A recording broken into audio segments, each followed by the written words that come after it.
Hey everyone, welcome back to my YouTube channel study on. आज हम NCERT class 9 का chapter number 5 जो कि है introduction to Euclid's geometry start करने वाले हैं। इससे पहले मैंने आपको 3 चैप्टर ऑलरेडी करवाए हुए हैं जिनके अंदर है number system, polynomials, coordinate geometry and linear equation in 2 variables. Okay, so पहले आप उन चैप्टर्स की वीडियोस देखिए और फिर इस चैप्टर को कंटिन्यू करिए। इंट्रोडक्शन टू यूक्लिड्स ज्योमेट्री, ये सारा चैप्टर आपका थ्योरेटिकल है। इसके अंदर आपको चीज़ें याद करनी पड़ेंगी। ओके, अगर आपको अच्छा स्कोर करना है बोर्ड्स एग्जाम्स में तो आपको ये याद करने ही पड़ेंगे, अदरवाइज आप इसे स्किप भी कर सकते हो। ओके, वो आप पे डिपेंड करता है कि आप इसे कैसे करते हैं, पर इसमें ज़्यादातर चीज़ें लर्निंग है, आपको याद करनी पड़ेंगी। ओके, स्टेप बाय स्टेप हम देखेंगे। अब इस चैप्टर के अंदर है यूक्लिड्स ज्योमेट्री। यूक्लिड एक मैथमेटिशियन था जिसने कुछ एक डेफिनेशंस दी थी, एक्सियम्स दिए थे और पोस्टुलेट्स दिए थे। ओके, वो पोस्टुलेट जब आप अभी पढ़ेंगे, जब मैं आपको बताऊंगी उनके बारे में, तो आपको लगेगा कि ये क्या है, क्योंकि वो ऐसी चीज़ों को डिस्कस कर रहा है जो चीज़ें हमें ऑलरेडी पता है, पर आज के टाइम में पता है ना। जब ये चीज़ डिस्कवर हुई थी, यूक्लिड ने जब ये चीज़ें नई नई बनाई थी, उस टाइम पे उस वक्त के लोगों को इन सब चीज़ों के बारे में नहीं पता था, इसलिए उनके लिए तो ये चीज़ें नहीं थी। पर हमारे लिए ये चीज़ पुरानी हो चुकी है, क्योंकि अब मैथमेटिक्स क्या हो चुका है, एडवांस हो चुका है। तो ये एंशियंट टाइम का चैप्टर है। ओके, उस टाइम पे क्या क्या डेवलपमेंट्स हुई, क्या क्या डिस्कवरीज हुई, वो सारी डिस्कवरीज हम इस चैप्टर में पढ़ने वाले हैं। तो चलिए स्टार्ट करते हैं। सबसे पहले यूक्लिड्स की डेफिनेशंस हैं, ठीक है। उन डेफिनेशंस को आपको याद करना पड़ेगा ताकि आप क्वेश्चन अच्छे से कर पाएं। तो इसकी फर्स्ट डेफिनेशन क्या कहती है? फर्स्ट डेफिनेशन है अ point is that which has no part, which has no part। ये क्या कह रहा है कि एक पॉइंट वो है जिसका कोई भी पार्ट नहीं है। इट मीन्स एक पॉइंट इतना छोटा है, इतना छोटा है कि उसके टुकड़े या फिर उसके हिस्से बनाए ही नहीं जा सकते। एक डॉट इतना छोटा होता है। ओके, वो ये कह रहा है। सेकेंड, इसकी डेफिनेशन क्या है? वो है अ लाइन इज ब्रेथलेस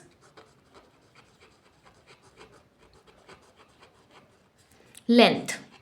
एक लाइन जो कि ब्रेथलेस लेंथ है। इसका मतलब क्या हुआ कि एक लाइन, आपने देखा होगा जब लाइन की बात करते हैं हम तो उसकी लेंथ देखते हैं, हम उसकी बात करते हैं लेंथ। हमने कभी बोला है कि इसकी ब्रेड्थ भी होती है? तो ऐसा हम कभी नहीं बोलते, इसलिए उसने बोला ब्रेथलेस, यानी कि ब्रेड्थ उसकी है ही नहीं। ओके, तो थर्ड डेफिनेशन यूक्लिड की क्या कहती है? The ends of a line are points. Okay, अब वो ये क्या बोल रहा है कि एक लाइन के जो एंड्स होते हैं वो पॉइंट्स हैं। अब आपको ये बात भी पता है ऑलरेडी कि बहुत सारे पॉइंट्स को मिला मिला कर क्या बनती है, एक लाइन डेवलप होती है। तो समझ गए ना? तो एंड वाला या फर्स्ट वाला पॉइंट ही होगा। ओके, सो फोर्थ डेफिनेशन क्या है? Fourth definition is a straight line. A straight line is a line which lies evenly with the points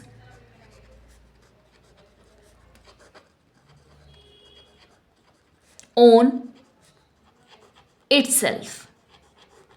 वो क्या बोल रहा है? अ straight line is the line which lies evenly with the points on itself. वही बात उसने बोल दी कि पॉइंट्स के साथ मिलके क्या बनती है, एक स्ट्रेट लाइन बनती है, और वही एक स्ट्रेट लाइन होती है जो अपने पॉइंट्स को ज्वाइन करके क्या बना रही है? लाइन बना रही है।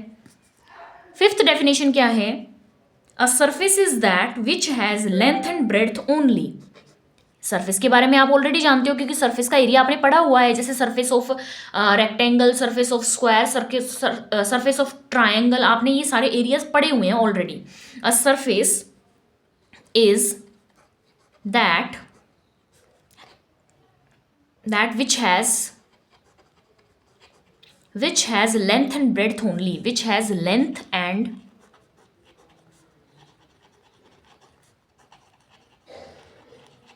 breadth only.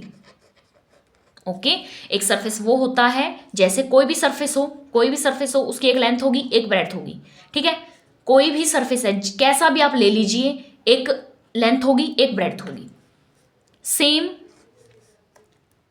सिक्स्थ डेफिनेशन क्या है, the edges of a surface are lines. एक सरफेस है, एक सरफेस की ये सरफेस है जैसे कि आपके पास, या फिर आप पूरी शीट ले लीजिए, ये सरफेस है तो इसमें ये बाउंड्रीज है, ये लाइन ही तो है, लाइन से मिलकर ही तो बनता है आपका surface.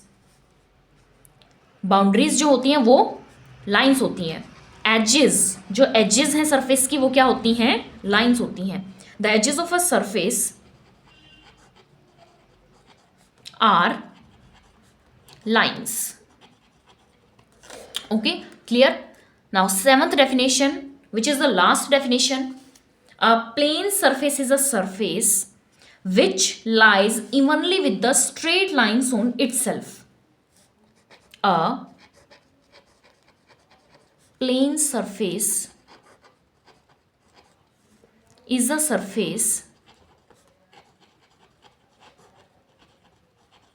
which lies evenly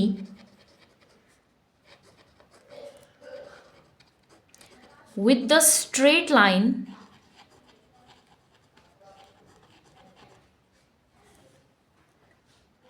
straight lines on itself। वो ये क्या कह रहा है, वो ये कह रहा है कि आपके पास एक सरफेस है, आपके पास सपोज करिए क्या है, एक सरफेस है। सरफेस किससे मिलके बना है, इसके ऊपर जो लाइंस हैं आप एक दूसरे के साथ टच करवा के लाइंस को जब मिला के ड्रॉ करेंगे तो लाइंस मिलके कंबाइन होके क्या बनाती हैं, सरफेस डेवलप करती हैं, वो ये बोल रहा है। ओके ये थी यूक्लिड की 7 डेफिनेशंस। इन डेफिनेशंस को आपको एज इट इज लर्न करना है, इन्हीं से क्वेश्चन बनेंगे। क्या क्या डेफिनेशन एक बार फिर देखते हैं। A point is that which has no part, second is a line is a breadthless length, third is the ends of a line are points, fourth is a straight line is a line which lies evenly with the points on itself। वो ये कह रहे हैं जब आप points को join कर करके क्या डेवलप कर लेते हो, एक लाइन बना लेते हो। फिफ्थ है, surface is that which has length and breadth only, height नहीं होती, लेंथ और ब्रेड्थ ही होती है सरफेस के पास। एजेस जो सरफेस की हैं वो लाइंस होती हैं। उसके बाद उन्होंने ये बोला कि आप जब लाइंस को कंबाइन कर देते हैं, बहुत सारी लाइंस को जब कंबाइन कर देते हैं तो वो एक सरफेस को डेवलप कर लेती हैं। ओके ये 7 डेफिनेशंस हैं, आपको ये याद करनी है। नेक्स्ट टॉपिक है आपका यूनिवर्सल ट्रूथ्स। अब यूनिवर्सल ट्रूथ क्या है, वो चीज़ जो पूरे संसार में क्या है, ट्रू है, सही है। जैसे कि एनसीईआरटी के मैथमेटिक्स की बुक में 5th चैप्टर क्या है, इंट्रोडक्शन टू यूक्लिड्स ज्योमेट्री। ये चीज़ आप देखिए या कहीं भी किसी से भी पूछ लीजिए, ये चीज़ सच है। तो जो चीज़ संसार में सच है उसे यूनिवर्सल ट्रूथ बोला जाता है। ये 2 तरह की होती हैं, एक होती है एक्सियम्स, एक होती हैं एक्सियम्स और एक होते हैं पोस्टुलेट्स। ओके एक होता है एक्सियम्स, एक होते हैं पोस्टुलेट्स। जो आपके एक्सियम्स होंगे वो ऑल ओवर द मैथ आप कहीं भी यूज कर सकते हो, ऑल ओवर द मैथ आप कहीं भी यूज कर सकते हो। पर जो पोस्टुलेट हैं ये पर्टिकुलरली किसके लिए बनाई है, ज्योमेट्री के लिए, particularly used for geometry. Geometry मतलब ज्योमेट्री जो आपका टॉपिक है, ज्योमेट्री जो कि आपका मैथ्स का टॉपिक होता है, जैसे हमने पढ़ा था कोऑर्डिनेट ज्योमेट्री, तो ये सिर्फ ज्योमेट्री के टॉपिक में यूज़ होते हैं। और एक्सियम्स आपके ऑल ओवर द मैथ आप कहीं भी यूज़ कर सकते हो। सबसे पहले देखते हैं यूक्लिड के जो एक्सियम्स थे वो क्या क्या थे। उसका फर्स्ट एक्सियम था things which are equal to same thing, things which are equal to same thing are equal to one another, equal to one। First axiom क्या कहता है, जैसे अगर A बी के इक्वल है और सी भी बी के इक्वल है, sorry, things which are equal to same thing are equal to one another, वो ये कह रहा है कि ए अगर बी के इक्वल है और ए अगर सी के इक्वल है, ए बी के भी इक्वल है, ए सी के भी इक्वल है, तो बी और सी भी एक दूसरे के इक्वल हो जाएंगे। ओके, सेकेंड एक्सियम है, if equals are added to equals, if equals are added to equals, the wholes are equal, the wholes are equal। वही क्या कह रहे हैं कि जैसे a b के इक्वल है, अगर मैं a में भी c को ऐड कर दूं और b में भी c को ऐड करवा दूं तो वो अगेन एक दूसरे के क्या बन जाएंगे, इक्वल बन जाएंगे। थर्ड डेफिनेशन है, थर्ड एक्सियम है, if equals are subtracted from equals, if equals are subtracted from equals, the reminders are equal, the reminders are equal। if equals are subtracted from equals the reminders are equal, it means जैसे कि a और b equal हैं, already आपको given है, equals में से निकालना है, हमने इक्वल ले लिए और इक्वल में से जब मैं इक्वल को माइनस करवाती हूँ, c दोनों तरफ से मैंने माइनस करवा दिया, तो बाद में जो बचेगा ये रिमाइंडर ही तो है, इस ये रिमाइंडर भी क्या होगा, बाद में आपका इक्वल ही आएगा। फोर्थ एक्सियम है, things which coincide with one another are equal to one another, things which coincide with one another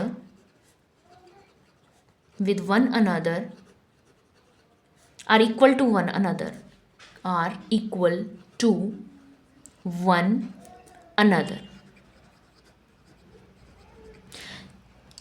जैसे कोई एक चीज, कोई एक लाइन, ये दो लाइनें हैं, ये दो लाइनें सेम लेंथ की हैं, अगर मैं एक लाइन को दूसरी लाइन के ऊपर रख दूं, इस वाली लाइन को अगर मैं इस लाइन के ऊपर रख दूं तो ये इक्वल है, ठीक है, सिमिलर है, इस पहली वाली लाइन दूसरी वाली लाइन को पूरा पूरा कवर कर रही है, तो वो बाद में क्या कहलाएंगी, इक्वल ही कहलाएंगी।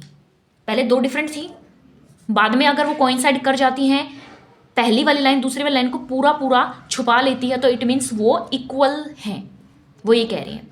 फिफ्थ आपके पास एक्सियम है, वो है द होल्स,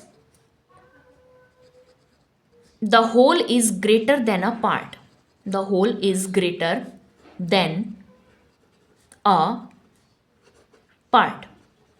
वो क्या कहते हैं, जैसे कि मान लो आपके पास एक पूरा पिज्ज़ा है, आपके पास एक पूरा पिज़्ज़ा है और एक मेरे पास पिज़्ज़ा का एक पीस है, तो आप बताइए कौन सा बड़ा होगा, ये पूरा पिज़्ज़ा बड़ा होगा या फिर ये इसका पीस बड़ा होगा। पीस मतलब ये क्या बन गया, आपका पार्ट बन गया, और ये पूरा पिज़्ज़ा है तो इट मीन्स ये होल है, तो होल ऑब्वियस सी बात है बड़ा ही होगा आपके पार्ट से।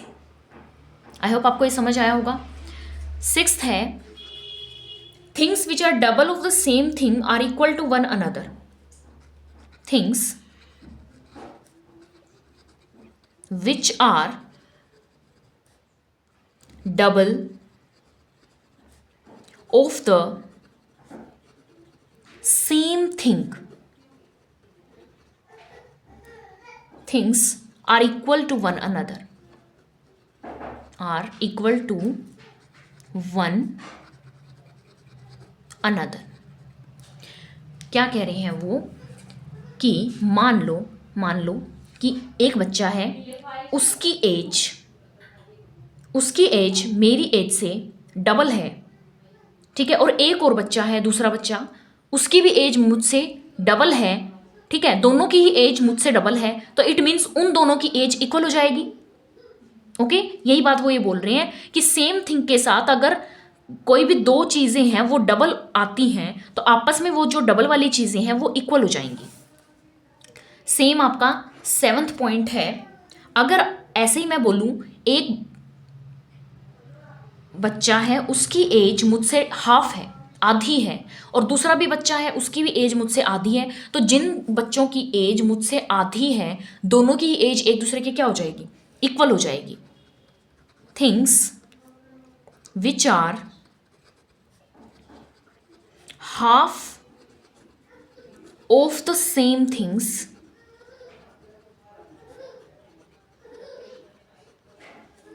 are equal to one another, are equal to one another।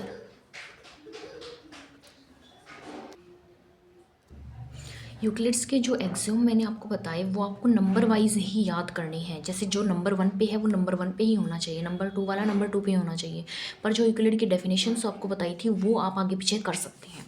Similarly postulate को भी आप ऐसे ही याद करोगे नंबर वाइज। यूक्लिड का फर्स्ट पोस्टुलेट क्या कहता है, अ straight line may be drawn from any one point two any other point. या आप ये बात आप ऑलरेडी जानते हैं, अ स्ट्रेट लाइन, बस आपको इन्हें याद करना है। अ straight line may be drawn from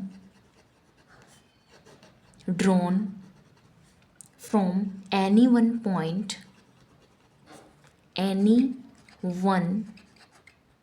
point two any other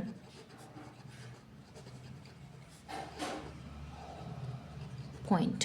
वो क्या कह रहे हैं, एक पॉइंट से दूसरे पॉइंट पर एक स्ट्रेट लाइन ड्रॉ हो सकती है।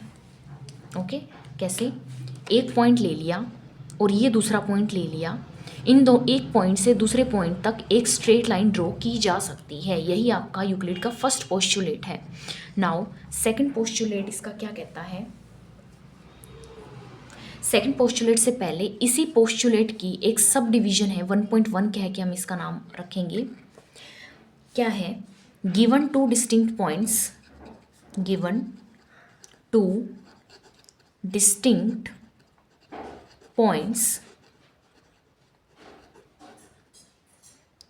there is a unique line that passes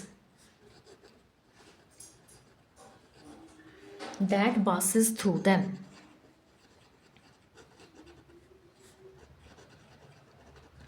वो ये कह रहे हैं कि जो दो डिस्टिंक्ट पॉइंट्स हैं आपके पास, कहीं भी ले लो दो डिस्टिंक्ट पॉइंट्स, ओके, उन दो डिस्टिंक्ट पॉइंट के थ्रू एक ही स्ट्रेट लाइन क्या कर सकती है, पास कर सकती है। जैसे मैं ये वाला पॉइंट ले लूँ और ये वाला पॉइंट ले लूँ तो एक लाइन ही पास कर रही है। इस पॉइंट से इस पॉइंट तक एक ही लाइन पास कर रही है, इस पॉइंट से इस पॉइंट तक भी एक ही लाइन पास कर रही है। देखिए हर दो डिस्टिंक्ट पॉइंट से एक लाइन पास कर जाती है, तो वो ये बोल रहे हैं। सेकंड आपका जो यूक्लिड का पोस्टुलेट है वो है, a terminated line can be produced indefinitely। A terminated line can be produced indefinitely।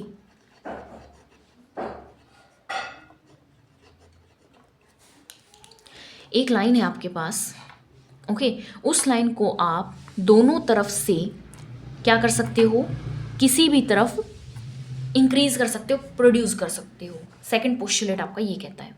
Third postulate है, a circle can be drawn with any centre and any radius. A circle can be drawn with any center and any radius, with any center and any radius। Okay, एक circle आप किसी भी centre से, जैसे ये centre है और ये रेडियस इतनी ले ली मैंने, तो मैं सर्कल ड्रॉ कर सकती हूँ। सिमिलरली मैं ऐसे इतनी बड़ी रेडियस ले लेती हूँ तो इसके चारों तरफ भी मैं क्या कर सकती हूँ, एक सर्कल ड्रॉ कर सकती हूँ। तो आप सर्कल ड्रॉ कर सकते हैं किसी भी सेंटर और किसी भी रेडियस के साथ। फोर्थ पोस्टुलेट आपका क्या है, वो है all right angles are equal to one another. All right angles are equal to one another, are equal to one another. ठीक है, सारे राइट एंगल एक दूसरे के इक्वल होंगे, क्यों? क्योंकि सारे ही राइट एंगल 90 डिग्री के होते हैं, तो 90 डिग्री के होंगे तो सारे ही एंगल क्या हो जाएंगे, एक दूसरे के इक्वल हो जाएंगे। फिफ्थ पोस्टुलेट आपका क्या कहता है, if a straight line following on two straight lines, if a straight line falling on two straight lines,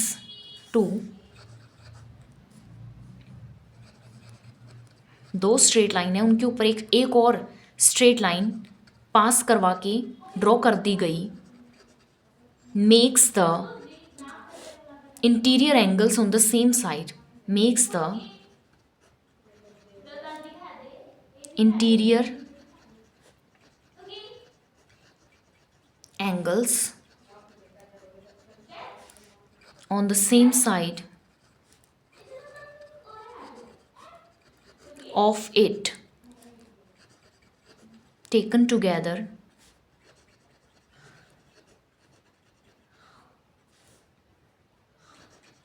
less than two right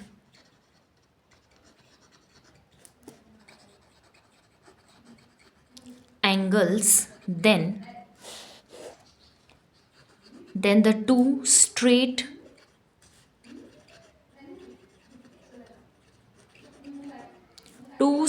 lines, if produced indefinitely,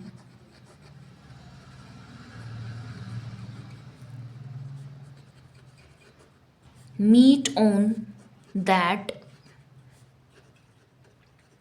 side on which the sum of angles is less than two right angles. देखिए ये definition बहुत बड़ी है, okay, पर मैं इसको आपको easy language में समझाती हूँ कि ये कहना क्या चाह रहे हैं। ये कहना चाहते हैं कि अगर दो लाइंस के ऊपर, थोड़ी सी टेढ़ी ले लेते हैं, दो लाइंस के ऊपर अगर एक लाइन ड्रॉ करवा दी जाए, यही बोला है उन्होंने स्टार्टिंग में, if a straight line following on the two straight line make the interior angle. अब आपको पता है ये ट्रांसवर्सल होती है, ट्रांसवर्सल दो लाइंस के अंदर ये क्या बनाएगी, इंटीरियर एंगल्स बनाएगी। ये दोनों इंटीरियर एंगल्स हैं, ये दोनों भी इंटीरियर एंगल्स हैं, okay. Then the two straight lines if produced indefinitely, देखिए अगर इंटीरियर एंगल का सम, एक साइड वाले इंटीरियर एंगल का सम, जैसे इन दोनों का सम करवा दूं, इन दोनों का, जैसे मैं इसको एंगल 1 एंगल 2 ले लेती हूँ, इसको एंगल 3 एंगल 4 कर लेती हूँ। अगर एंगल 1 प्लस एंगल 2 का सम लेस देन 180 आ जाए, टू राइट एंगल क्या होता है, टू राइट एंगल 90 90, दो राइट एंगल 90 90 के तो 180 हो गया। अगर दोनों का सम 180 डिग्री से कम आ जाएगा तो उसी साइड हम दोनों लाइंस को क्या करवाएंगे, प्रोड्यूस करवा सकते हैं इनडेफिनेटली, और वो एक पॉइंट पे जाके क्या करेंगी, मेट करेंगी, ओके।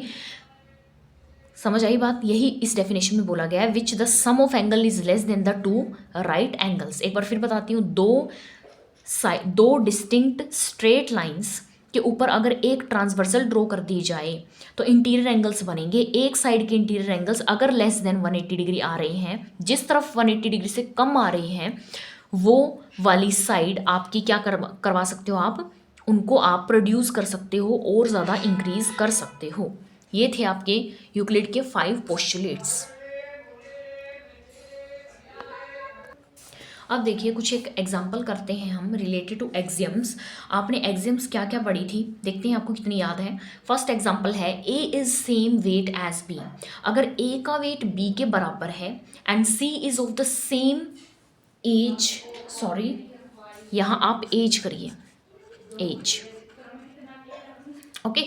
ए का एज बी के बराबर है और सी की एज बी के बराबर है, okay, then Euclid which axiom illustrate the relative weights of A and C. देखिए ए की एज बी के बराबर है और सी की एज भी बी के बराबर है, तो ए और सी की एज भी क्या हो जाएगी, एक दूसरे के इक्वल हो जाएगी। ये चीज़ हमने फर्स्ट एग्जाम में पढ़ी थी। फर्स्ट एग्जाम क्या थी, things which are equal to same thing are equal to one another.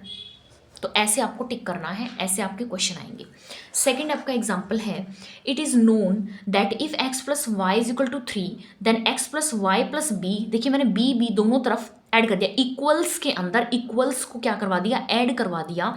तो यूक्लिड के एक्सियम, कौन सा एक्सियम है ये, if equals are added to equals the wholes are equal, ये आपका सेकेंड एक्सियम है। थर्ड एक्सियम क्या था, if equals are subtracted from equals the reminders are equal. Fourth axiom था, अगर things which coincide with one another are equal to one another. Fifth था, the whole is greater than the part. Six था, अगर things which are double of the same thing are equal to one another. Seventh one is things which are half of same things are equal to one another. ये थे आपके 7 axioms. उसके बाद next example पे आते हैं। अब देखिए आपका थर्ड एग्जाम्पल क्या कहता है, ए बी सी 3 पॉइंट हैं एक लाइन के ऊपर और बी पॉइंट आपका ए और सी के बीच में लाई करता है, तो प्रूफ करिए A B plus B C A C के बराबर है। A B plus B C A C के बराबर है। आप ध्यान से देखिए, ये है आपका ए बी, ये है आपका ए बी और ये है आपका बी सी, ये है आपका बी सी। ठीक है, अब आपको पता है कि A B plus B C अगर करूं तो वो ए सी के साथ कोइंसाइड कर रहा है। अगर मैं अलग से ड्रॉ कर दूं, ये आपका ए बी हो जाए और ये आपका बी सी हो जाए, ये आपका ए बी है और ये आपका बी सी है, तो ये जब मैं उठा के इस लाइन के ऊपर रखूंगी तो कोइंसाइड करेगा ना। तो ये आपका एक्सियम नंबर किससे मैच करता है, इससे आप प्रूफ कर सकते हैं कि एक्सियम 4 यही बात बोलती है, if one thing coincide with the another then they become equal to one another. यही बोला था उन्होंने। एक बार फिर से ट्रू डेफिनेशन पढ़ते हैं, things which coincide with one another are equal to one another. तो एक्सियम 4 को आप लिख सकते हैं और एंड में क्या लिखोगे, हेंस प्रूव्ड।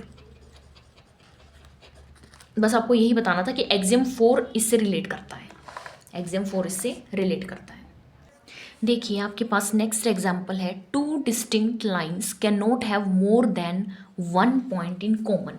वो क्या कहते हैं, 2 डिस्टिंक्ट लाइन का मतलब है कि 2 अलग अलग लाइन, जैसे कि मैं ये 2 अलग अलग लाइन ले लेती हूँ, ओके, उनके पास, दोनों डिस्टिंक्ट लाइन के पास एक पॉइंट से ज़्यादा पॉइंट कॉमन नहीं हो सकते। आपको भी पता है, अगर मैं इन दोनों लाइन्स को इंटरसेक्ट करवाऊंगी, इसको आगे प्रोड्यूस कर दूँ, तो एक ही पॉइंट आपका क्या आएगा, कॉमन आएगा। हमें प्रूफ क्या करना है कि एक पॉइंट से ज़्यादा पॉइंट कॉमन नहीं हो सकते। तो हम इसे कैसे प्रूफ करेंगे, देखिए सबसे पहले समझिए, मेरे पास 2 लाइन्स हैं और मैं इसके ऊपर 2 पॉइंट कॉमन ले लेती हूँ, जैसे कि पी एंड क्यू।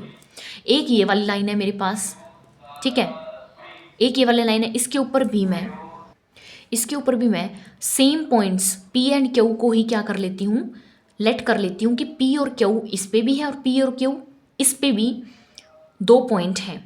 तो बताइए क्या मैंने सही बात बोली है, पी एंड क्यू। हम ये कंट्राडिक्शन से प्रूव करेंगे कि मोर देन 1 पॉइंट ले लेते हैं जो दोनों में कॉमन आ रहा है, जैसे कि पी एंड क्यू इसमें भी कॉमन है, पी एंड क्यू इस लाइन पे भी कॉमन है, ठीक है। पर हम जानते हैं जो यूक्लिड्स पोस्टुलेट है, कौन सा वाला पोस्टुलेट, 1 पोस्टुलेट, फर्स्ट वाला जो पोस्टुलेट है उसका वो जो 1.1 पार्ट मैंने आपको बताया था कि 2 distinct points, sorry first postulate की में ही आएगा ये। फर्स्ट पोस्टुलेट है, स्ट्रेट लाइन में be drawn from any 1 point two the any other line, और इसका जो पार्ट था 1.1 वो कहता था कि 2 डिस्टिंक्ट पॉइंट से सिर्फ एक ही स्ट्रेट लाइन पास कर सकती है। क्या था, from 2 distinct points, from 2 distinct points a unique straight line can be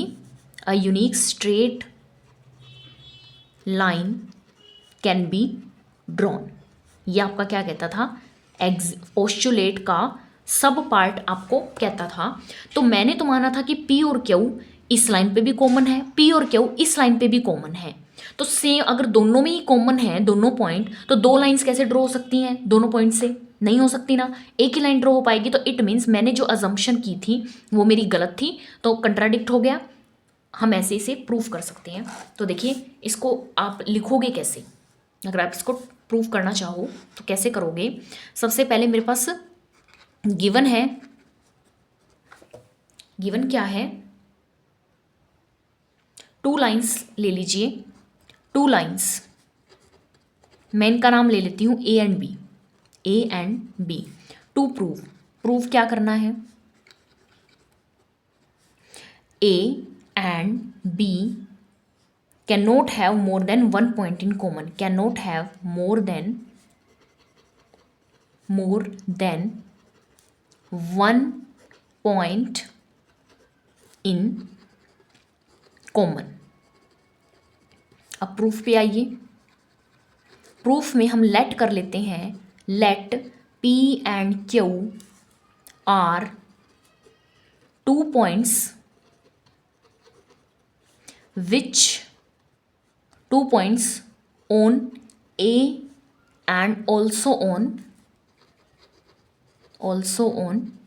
B। Capital ले लीजिए, capital A and capital B, ठीक है, capital A and capital B.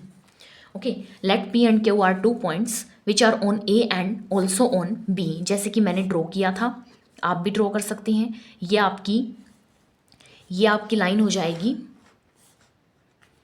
ये आपकी लाइन हो जाएगी ए और ये आपकी लाइन हो जाएगी बी। इसके ऊपर मैंने 2 पॉइंट कॉमन ले लिए पी एंड क्यू, और इसके ऊपर भी मैंने सेम पॉइंट्स कॉमन ले लिए पी एंड क्यू। फिर आप आगे लिखेंगे but Euclid's postulate, but according to Euclid's postulate 1.1 from 2 distinct points,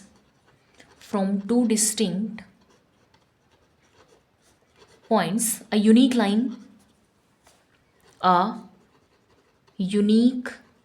line is drawn, so from P and Q only one line can be drawn, only one line can be drawn, so our assumption contradicts, so this contradicts our assumption,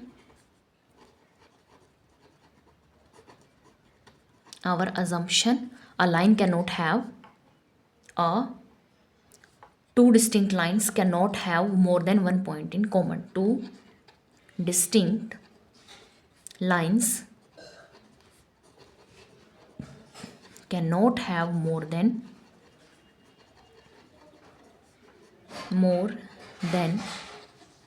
1 point in common।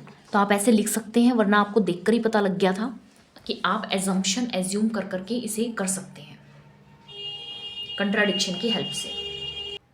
सो आपके इस chapter का basics इतना ही था, और इसे आपको सारे exams, definitions और पोस्टुलेट को आपको याद करना पड़ेगा। जब आपको ये अच्छे से प्रॉपर तरीके से याद हो जाएंगे तो उसके बाद आप क्वेश्चन को सोल्व कर सकते हो। इनसे काफ़ी हेल्प मिलेगी, और आपके दिमाग में अपने आप से जब क्वेश्चन आप रीड करेंगे तो आपके दिमाग में अपने आप से एग्जाम्स और पोस्टुलेट घूमने लग जाएंगे कि ये इससे रिलेट करता है, तो आपके आंसर्स आपको आ जाएंगे। सो अगर आपको वीडियो पसंद आई हो तो प्लीज़ लाइक करिए, शेयर करिए और सब्सक्राइब करिए, और मेरी आने वाली वीडियो के लिए भी आप कमेंट में ज़रूर बताएं कि नेक्स्ट चैप्टर कि ये चैप्टर आपको कैसा लगा। And see you in the next video. Bye bye.